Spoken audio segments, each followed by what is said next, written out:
Hey guys, today we're going to be talking about all things 1099s. So if you are a bookkeeper or someone in charge of creating 1099s for a business, this is going to be a great introduction overview for you. We're going to talk about what is a 1099, who needs to get a 1099, the timelines for when you're supposed to do them, and then at the end I will give you a tutorial for the program I used last year to create 1099s. Definitely consider subscribing to my channel if you are a bookkeeper or an aspiring bookkeeper. I also have a free masterclass and checklist you can definitely check out. And as always, I would love it if you give this video a thumbs up. So first of all, what exactly is a 1099? This is a tax form from the IRS that shows income. And it shows income for contractors, not employees. So if you're an employee at like Starbucks or something, you are going to get a W-2 in January and it shows your income for the entire previous year. A 1099 is the same concept, but it's for contractors, which just means you set your own schedule, you work on your own equipment, you're not employed by a company. So as a bookkeeper, I have my own bookkeeping business and I work as a contractor. So in January, I receive 1099s from my clients, and it's also a service I offer as a bookkeeper. So if my clients want me to prepare their 1099s for them, then I can take care of that. So say I have a client that's a veterinarian. Maybe they have a couple contractors working for them. You know, they have someone who cleans their office that is a contractor, they pay rent to someone, and they have a medical biller person who works as a contractor as well. So in January, I will create those 1099s on behalf of my client and send them out to those three people I mentioned. All right, so how do you know who needs a 1099? So there's three things you really need to think about. First of all is how much was that contractor paid? Secondly, how were they paid? What method were they paid? Number three, what is their type of business? Are they a corporation or not? All right, for the first question, how much they get paid? If they got paid over $600, you need to send a 1099. Less than that, the IRS, I think, doesn't worry about it. All right, and then how they were paid. This can kind of be tricky sometimes. So again, think this janitor who worked for the veterinarian's office. If you paid them with cash or check or a bank transfer like ACH, then they need a 1099. And I'm pretty sure this also includes like a payroll service. So for some of my clients, I'm paid through their payroll service, which is usually Gusto, and that is a bank transfer. So that would need a 1099. You do not need to create a 1099 if the contractor was paid by a credit card, debit card, or something like PayPal. And I'm also pretty sure the answer is no if you pay through Venmo or other cash apps like that. That's a little bit of a newer thing, so there's some discussion, but I'm pretty sure the answer is you do not need a 1099 for that. All right, and then number three is the type of business. So if this vendor, this contractor that you're looking at is an S Corp, so part of a corporation, I think any kind of corporation, you do not need to send them a 1099. And I'm going to tell you in the next step how you're going to figure that out. You're going to send them a form to ask them what type of business entity they are. So for those 1099 vendors, you're probably going to see that they are a sole proprietor or an LLC. And just a quick note on rent, you are supposed to send 1099s for rent paid. And again, if it's being paid to a corporation, don't send it. But that is one that's kind of tricky that sometimes people forget. I'm not going to get into all of the types of 1099s in this video, but I will say that for rent, it's a 1099 miscellaneous, MISC, and for most of your 1099s, they're going to be a 1099-NEC. In the tutorial at the end with the program I use, I'm pretty sure it does ask you a couple questions, so it kind of helps you walk through and figure out exactly what you're doing.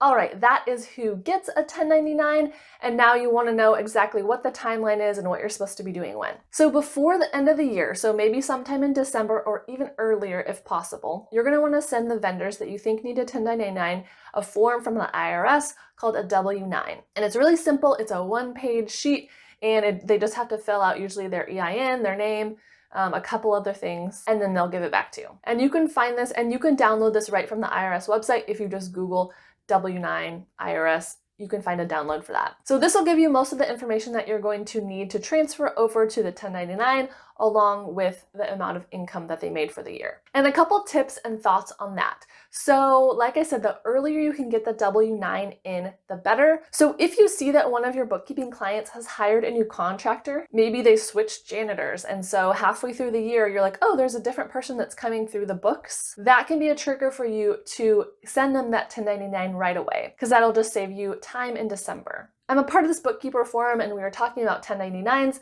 and some people have really big clients and they have to send out like 50 1099s or something, which seems crazy to me because I've never had to send out more than like 5, like just a handful. But for them, it's hard to even track which vendors need a 1099. And so what she suggested was use the tag feature in QuickBooks Online. So when you're putting in an expense, or I think even a vendor maybe, I'm not sure about that, you can tag them and then you can pull a report that shows everyone that needs a 1099 all in one space. So that could really help you if you need a lot of them. Usually I'm just making a list in Excel. I'm like, these 5 people, I sent the W-9s, maybe make a check mark when they return the W-9, and then make another check mark for the next step when you need to complete the 1099. All right, so December, you got the W-9, then your deadline is the end of January to send the 1099. The beginning of January, you want to confirm the amount that you paid them. So of course, this was probably a number of payment expenses that you categorized to the certain vendor throughout the year. So you want to double check that everything came through from maybe the end of December, if they were being paid at the end of December, and everything is complete in QuickBooks and you're reconciled, so it shows their income for the complete year. And then throughout January, you're just going to be working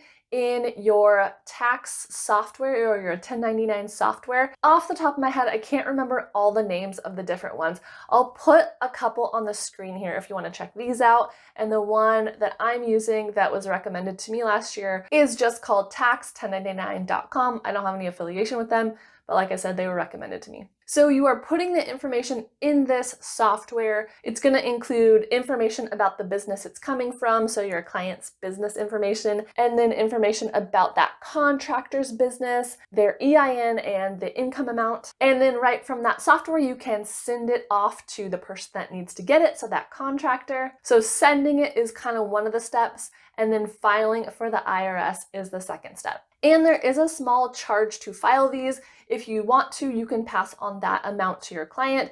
I personally just kind of include it within my bookkeeping fees. I don't really want to like nickel and dime my bookkeeping clients for every little thing. Because for me, I feel like it's been like less than $10 for like a handful of them. Don't quote me on that, but I'm pretty sure that's what I remember. Like a few dollars for each filing. All right, and as soon as you hit file, you're not automatically done. You do need to check back and make sure it is approved. So as soon as you click file to the IRS, I think it has like a pending status for a couple weeks, I want to say. So I haven't actually experienced this, but I think if some numbers are incorrect in your 1099 or there's missing information, it can be rejected for those reasons. All right, we're going to jump over to my computer screen to just give you a very brief beginner's introduction on the tax program, which is 1099tax.com. For some reason, I can't remember that name, but it's like the most like logical name you could think of. Here is a really quick look into Tax Act 1099. You just go to taxact1099.com, create a username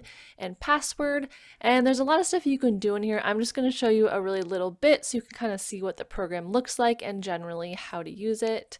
So to create a 1099, you go to Forms and then New Form, and then they have a whole bunch of different forms you can get.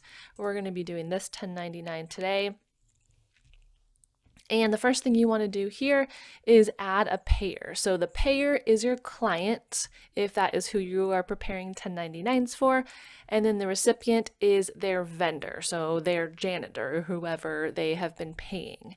So you click on this add payer button and you fill out all of the information. It's good to note that if your client is an individual, it'll have the social security number. If it's a business, it'll have the EIN.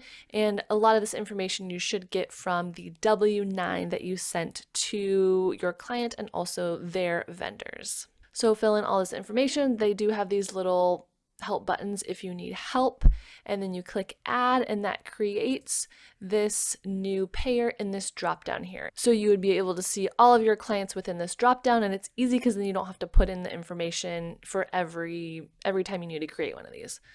And then do the same with the recipient. So click on add recipient, fill out all the information from the W-9, and then you're going to want to fill in the non-employee compensation. So this is the amount of money that they made, the amount of money that they were paid as a contractor. And you can find this in your QuickBooks file. You should have been, categorizing the janitor's pay each month, and you can look at the total of whatever that is within QuickBooks. And then after you fill out all of this, you just save and continue, and it kind of walks you through like 2 more screens. I can't do it right now without real information in here. Basically asks you, do you want to send this to the recipient? And then it says, do you want to mail it or email it? And usually I always email it. And then it has I think you pay in this screen as well. So like I mentioned, it's less than $10 usually. I think it was like $4 maybe or something per 1099, depending on if you have a lot or a little to send. You can decide, who pays for that. But all of this will walk you through that process, and you'll pay right in this program. So that takes care of sending it to the person who needs it. And then you are next going to need to file it. And so you just go to view, edit, submit forms, and then it will have the person listed, or the 1099 listed right here. You might have, a handful of them, 5 or 10 of them. And then you can click the little button to select it and submit it. And then that means it goes to the IRS and they are able to approve it or reject it, hopefully approve it. And then you can see if it was rejected in this other area here. It has, I think, like a status at some point, and it takes a little bit of time for them to approve it. So I hope that was a helpful look into this tax program. Thank you guys so much for watching this video. Definitely let me know in the comments if you have any questions about 1099s or if I messed anything up. I will do the best to answer those questions for you guys. Thank you so much for watching. I really appreciate it, and I'll talk to you next week. Thanks. Bye.